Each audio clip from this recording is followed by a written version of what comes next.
guys! Welcome to another video here at YouTube, and my name is Jet of Trends. Alam ko guys na marami sa inyo ang nagtatanong kung paano mapaputi ang inyong mga ngipin. Alam ko, isa sa pinakamahirap na paputiin is ang ngipin aside sa inyong mga labada at inyong mga hugasin. Isa to sa pinakamahirap tanggalin. Pero, fret no more dahil meron akong paraan dyan para mapaputi ang inyong mga ngipin in just 1 hour. 1 hour lang ang gagawin ninyo para mapuputi agad ang inyong mga ngipin. Pero I have to tell you guys that this is my own process, okay? It might not be applicable para sa iba sa inyo. Kung may allergic reaction kayo sa ibang mga gagamitin ko, please take note that this is my own process that I will be sharing. It might not work for you, but it works for me. Baka may iba sa inyo na gumagamit na rin ito. So, if you wanna know how I whiten my teeth in just 1 hour, you can find all the materials in the kitchen, and some of it you will have to buy. If you wanna know how I whiten my teeth, then keep on watching. So for our material, ang una natin gagamitin is yung baking soda, which is accessible sa inyong kitchen. Gayon din itong vinegar, na magsisilbing yan yung mag-a-acidify ng mga residue sa ngipin. And of course, itong iodized salt. Use iodized salt instead of rock salt para hindi masira ang inyong mga gums. And of course, gagamitan nyo rin ito ng mouthwash. Of course, kailangan nyo rin ito. And ang next natin is itong AP24 Whitening Fluoride Toothpaste from New Skin, which I recommend. And next one is the 3D White Strips Lux Glamorous White from Crest. Ito yung bleaching strips na kakailanganin natin. And next one is cotton buds. We'll also be needing bulak din aside from cotton buds. Pero hindi ko na naisama dito sa video na to. And of course, ang favorite nyong toothbrush na gagamitin natin for the entire cleaning process. Alright, so ito yung ngipin ko nang hindi pa nalilinisan. Medyo madilaw siya as you can see. Ayan, and in a closer look, hindi talaga siya maputi at may mga dilaw-dilaw sa gilid. So first off, you're gonna mix the baking soda in the vinegar. Ayan, and make sure na bumula siya dahil yan yung gagamitin natin para i-toothbrush doon sa ating ngipin using your favorite toothbrush, of course. And then, hahaluin nyo lang siya. And then, you'll start brushing your teeth. Ayan. As usual, kung paano mo ginagawa yung pagtutoothbrush. Ayan. So, make sure lang na na-cover lahat ng sides. And then, next one, you'll be using the iodized salt. Ayan. Make sure lang na hindi nga rock salt para hindi masaktan yung gums ninyo at masugatan. And make sure na ma-cover ninyo yung ngipin. Ma-scrub siyang mabuti para matanggal yung mga tartar and yung mga namumuong mga residue sa ngipin. Ayan. So, i-scrub nyo lang siyang mabuti. Ayan. And wag harsh yung pag-i-scrub guys ha. Medyo alalay lang. Ayan. And then after, gagamitin nyo yung cotton buds para naman to clean the sides of the teeth dun sa hinalong baking soda and vinegar. Ayan. And then, patutuyuin nyo siya, lilinisin ninyo using the cotton. Ayan. Kailangan make sure bago nyo gagamitin yung strips, tuyo ang inyong mga ngipin. Ayan. And now we're gonna proceed using the 3D White Strips by Crest. And then using the upper part, ayan, ikakabit natin siya doon sa bandang taas.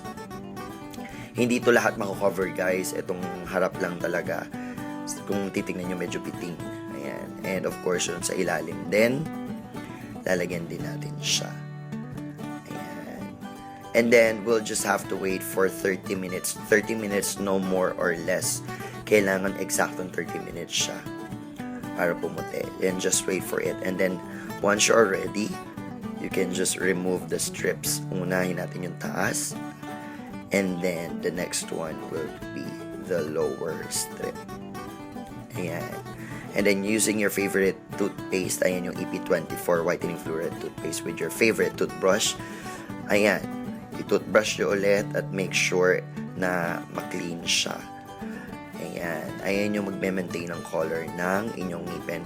And of course, mouthwash para mabango ang ating hininga. So, kailangan talaga yan.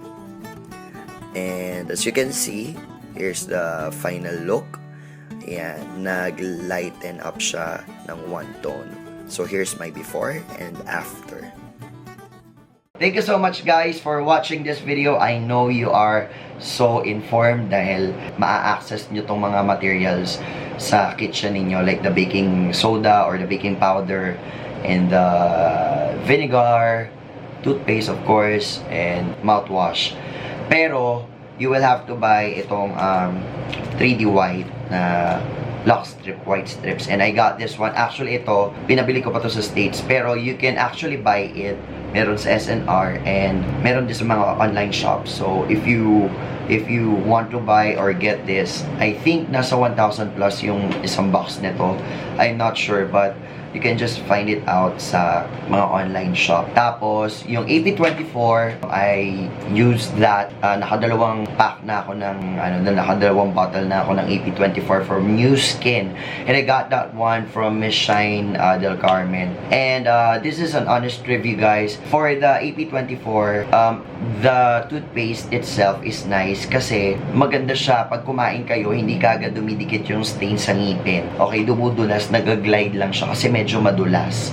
Yun ang gusto ko doon sa product na yun dahil hindi madaling kumapit yung dumi na kinakain niyo, like yung kape or nag-i-smoke kayo or yun, yung mga medyo matitingkad na kulay, hindi kagad siya ganun na nag-i-stain. I have to remind you as well that the AP24 claims na puputi kagad yung ngipin ninyo after using that, but I quite disagree dahil it takes longer than expected when I use the toothpaste. So, ang kagandahan dun sa toothpaste na yon, pag binrush mo siya, it's good for maintaining the color of your teeth.